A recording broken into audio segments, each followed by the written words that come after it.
అందరికీ నమస్కారం అండి. శైలజ వినిపించే కథల ఛానల్కు స్వాగతం. ఈరోజు మనం జొన్నలగడ్డ నారాయణమూర్తి గారు రచించిన చిత్తశుద్ధి అనే కథను విందాం. ఈ కథ సెప్టెంబర్ 1985 చందమామలో ప్రచురింపబడింది. విశాఖదత్తుడనే రాజు కొన్నాళ్లు అనారోగ్యంతో బాధపడి కోలుకోసాగాడు. ఒకనాటి సాయంకాలం నగర ప్రముఖులు కొందరు రాజుగారిని పరామర్శించటానికి వచ్చి వాళ్ళు రాజుగారి ఆరోగ్యం కుదుటపడాలని దేవాలయాలలో జరిపిన పూజా ప్రసాదాలను ఆయనకు అందజేశారు.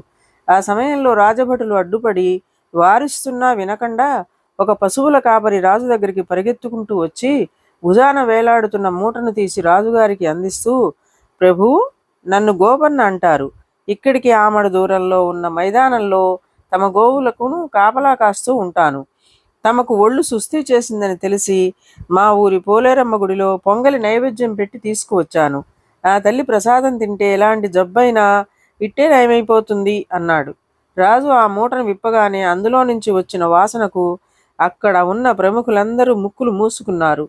రాజు మాత్రం చిరునవ్వుతో తన కంఠహారాన్ని తీసి గోపన్న మెడలో వేశాడు. పక్కనే ఉండి ఇదంతా చూస్తున్న రాజుగారి బాల్యమిత్రుడు, మహారాజా, కంపు కొడుతున్న ప్రసాదాన్ని తెచ్చిన ఆ పశువుల కాపరిని అంత ఘనంగా సత్కరించారేమిటి అని అడిగాడు ఆశ్చర్యంగా.